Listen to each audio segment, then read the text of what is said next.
We are going to work through a confidence exercise now. This is a proprioceptive exercise to get you used to the feeling of the mace. It will work your muscles just a little bit. That's not the aim. The aim here is to get you comfortable with the mace.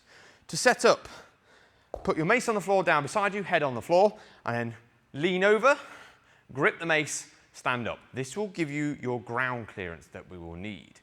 All you're going to do is pendulum the mace from in front of the body. You can start with just one arm, go in front, to get you that confidence that you're not going to hit your shins and you are in control. Try to keep your head up. If you just follow the mace, you'll lean over, keep the head up. Once you're confident with that, try changing hands when the mace passes the shins. This is getting you used to changing hands quickly and again, making you confident that you're not going to hit yourself. Once you are confident with that, then try lifting one leg, the opposing leg, into a figure 4 position to teach that little bit of balance.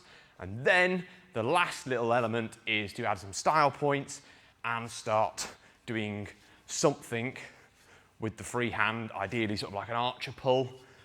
Goes quite well and gets the upper back involved as well.